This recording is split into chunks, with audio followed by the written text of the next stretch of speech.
नमस्कार, आप देख रहे हैं तस्वीर न्यूज। मैं हूं अदिति आपके साथ। आइए डालते हैं नजर आज की मुख्य खबरों पर। विजय नगला धाम के महंत संदेश गिरी ने की 5 दिवसीय धुनी तपस्या प्रारंभ। आंवला के गांव विजय नगला धाम में स्थापित गुरु गोरखनाथ के दरबार में महान संदेश गिरी ने 5 दिवसीय धुनी तपस्या प्रारंभ की है। महान संदेश गिरी ने तपस्या प्रारंभ करने से पहले बाबा योगी विजय देवनाथ जी महाराज से आशीर्वाद लिया। उनके तपस्या प्रारंभ करने के समय दरबार में सैकड़ों की संख्या में श्रद्धालु उपस्थित थे। तपस्या पर बैठते ही जय गुरुदेव का उद्घोष गूंज उठा। तपस्या के समय उनके आसपास बड़े बड़े 5 अग्निकुंड प्रज्वलित हो रहे हैं। उनके बीच बैठकर महान संदेश गिरी तपस्या कर रहे हैं, जो लगातार 5 दिन तक चलेगी। बातचीत के दौरान महान संदेश गिरी ने बताया कि आश्रम काफ़ी पुराना है। यहाँ पर उनके पूर्वज माया गिरी ने भी तपस्या और सेवा की है और आज उन्हीं के आशीर्वाद से वो धाम पर सेवा करते चले आ रहे हैं।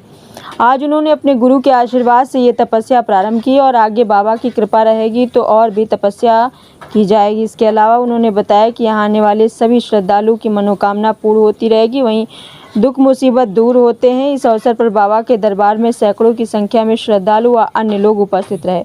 गुरु योगी विजय देवनाथ जी महाराज ने सभी श्रद्धालु को आशीर्वाद दिया और कार्यक्रम में पत्रकारों का सम्मान भी किया। संवाददाता अर्जुन दिवाकर की देखिए खास रिपोर्ट। श्री राम, ओम शिव गोरख आदेश आदेश, भारत माता की जय, जय हिंद जय भारत। भाई आज जो हमारे ये शिष्य हैं, सेवक हैं संदेश गिरी जी, ये बहुत दिनों से ये जो बहुत ही तपस्वी स्थान है, इनके गुरु का स्थान था। ये ऐसी बात तो इनके गुरु जी का स्थान था। हमारे एक मायागिरी जी थे, तो वो यहाँ पे तपस्या करते थे पहले, तो उन्हीं के द्वारा दी हुई शिक्षा है ये। और ये जो बाबा गुरु गोरखनाथ की आराध्य गुरु मानते हैं हम सब हैं, जो आराध्य गुरु। मैं नाथ हूँ और नाथ संप्रदाय के सबसे पहले जो भगवान के रूप में पूजे जाते हैं वो गुरु गोरखनाथ जी, महास्वरूपी दादा मच्छिंद्र नाथ जी और महायोगी गुरु गोरखनाथ जी की ही ज़्यादा पूजा होती है। तो आज संदेश गिरी जी का कल मेरे पास फ़ोन पहुंचा था। उन्होंने बताया कि मैं 5 दिवसीय, ऐसी बात है, 5 दिवसीय 5 दिनों की धुनी तपस्या करने जा रही हैं। जो ये 2 पैर की तपस्या होती है और ये तपस्या बहुत ही मतलब कठिन तपस्या में मानी जाती है। ये हमारे नाथ संप्रदाय के साधु या नाथ संप्रदाय के शिष्य लोग ही करते हैं। तो आज मुझे बड़ी खुशी हुई जो संदेश गिरी जी भाई नाथ संप्रदाय की परंपरा को आगे बढ़ा रहे हैं और ये इस तपस्या में रही हैं और मैं आशीर्वाद प्रदान करता हूं इनको, जो कि ये मतलब इस तपस्या को और आगे लेके जाएं और ये तपस्या इनके नसीब में ज़्यादा से ज़्यादा हो और ज़्यादा से ज़्यादा ये इस तपस्या में रमे और इनका ध्यान भी गुरु गोरखनाथ जी में है और यही कारण था। गुरु जी, आप भी कई बार तपस्या कर चुके हैं, कितनी दिन की तपस्या की आपने? मैंने 41 धूनी की तपस्या की है। शुरू में 31 धूनी की 2018 में, उसके बाद 2019 में 41 धूनों की और अब 2023 में की थी मैंने 51 धूनी की। भाई संदेश गिरी जी नए इस चीज़ में हम आशीर्वाद प्रदान किया है और ये धीरे धीरे ना ये मेरी तरह ही एक बड़े मतलब तपस्वी बने। गुरु, जैसा कि आपने खड़ेसरी की तपस्या भी की है, तो खड़ेसरी तपस्या क्या होता है और आपकी प्रेरणा क्यों मिली, कहाँ से मिली? ये मैं बता देता हूँ। नाथ संप्रदाय के एक हठ योग हैं और ये मैंने गुरुओं के द्वारा भगवान गुरु हमारे आराध्य गुरु गोरखनाथ जी हैं और उन्हीं से माँ स्वरूपी दादा मच्छिंद्र नाथ जी हैं, उन्हीं की चेतना दी हुई है ये गुरुओं के द्वारा और वहीं से चलन है। महायोगी गुरु गोरखनाथ जी भगवान शिव के स्वरूप हैं, उन्हीं का एक रूप है। और आपको बता देता हूँ, कुछ लोगों ने यहाँ पता नहीं है, जो लोग है ना, देखिए हम कभी भी ये नहीं कहते कि जय श्री राम मत कहो। जय श्री राम में जैसे आदेश आदेश प्रणाम होता है, आप लोगों को बता देता हूँ, ओम ओम कहते हैं, ऐसे ही आदेश आदेश एक राम राम ही उसमें संबोधित होती है, जो नाथों का आदेश आदेश बोलते हैं हम लोग। और ये जो आपने खड़ेसरी की बात की है, ये हमारा एक हठ योग है। मैं 21 महीने पहले कर चुका हूँ और आज आपके सामने जो हूँ मैं, इससे मैं 17वां महीना 16 महीने हो गए ना। 22 से इस पिछले महीने की 22 तारीख को, पिछले क्या इसी महीने की 22 तारीख को 22 मार्च को मुझे 16 महीने पार हो गए हैं और 17वें महीने में ये चल रही है।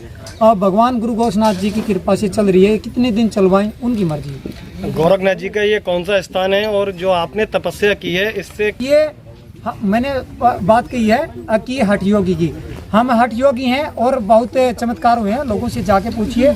और जो संदेश गिरी जी भी के यहाँ भी हो रहे हैं, ये भी गुरु गोरखनाथ जी की माया है और वहाँ भी हुए हैं। और रही बात एक हठ योगी, मैं एक समाज सेवक में उसके साथ साथ में एक साधु होने के साथ में, और जहाँ अड़ गए वहाँ से एक हठ योगी का मतलब ही ये होता है, अड़ गए तो अड़ गए, पीछे हटना हम जानते ही नहीं। हमें एक निश्चय किया तपस्या करने का, तो ये आपको प्रेरणा क्यों मिली और आप क्यों ये मुझे प्रेरणा अपने गुरुओं से मिली।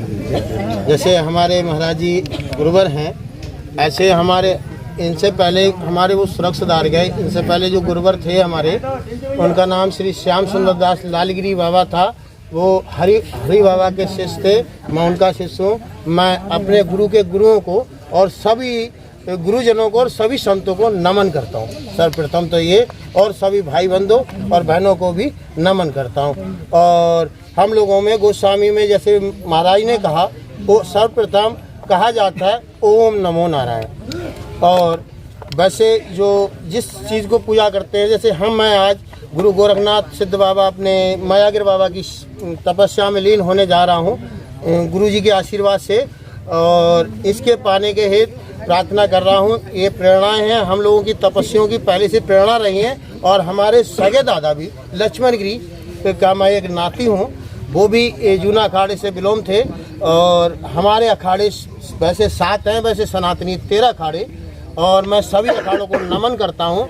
और सबसे बड़ा सनातन को भी सर्वप्रथम नमन करता हूँ। अपने संतों को, अपने गुरुजनों को और भाई बंधु बहनों को सबको नमन कर धरती माता नाथ संप्रदाय को भी नमन करता हूँ। क्योंकि नाथ संप्रदाय के हमारे जो पूर्वज थे, जिनकी जिंदा समाधियाँ हैं यहाँ, जो काया पलट थे, श्री मायागिर बाबा, मैं उनका पता नहीं कितने पुराने, क्योंकि पूर्वज थे। हमारे दादी को बताई, हमारे पिताजी ने बताई, सब ने हमें नाम बताए हैं, इस वजह से मुझे नाम पता है। इनका नाम श्री मायागिर बाबा है और ये हमारे गुरु गोरखनाथ के स्वयं शिष्य थे। स्वयं शिष्य होने के कारण बस इनका नाम सिद्ध बाबा पड़ गया। इसी वजह से बोलते हैं सिद्ध बाबा गुरु गोरखनाथ की जय। गुरु जी, ऐसा कहा जाता है हिंदू और मुस्लिम दोनों की मतलब धर्मों की पूजा की जाती है, क्या ये सच है? नहीं, केवल सनातन की यहाँ पूजा होती है, मुस्लिम धर्म की कोई पूजा यहाँ नहीं होती। अच्छा, आगे आपको ये तपस्या कभी आगे और करने का कोई इरादा? हाँ, आगे जैसे गुरुओं का और आदेश मिलता रहेगा वैसे मैं तपस्या करता रहूँगा। और अगर कोई मुस्लिम व्यक्ति अगर यहाँ पूजा करने के लिए आए तो क्या वो कर सकता है? करने को कोई मना नहीं करे। मुस्लिम अनुयायी भी आपके यहाँ आते हैं?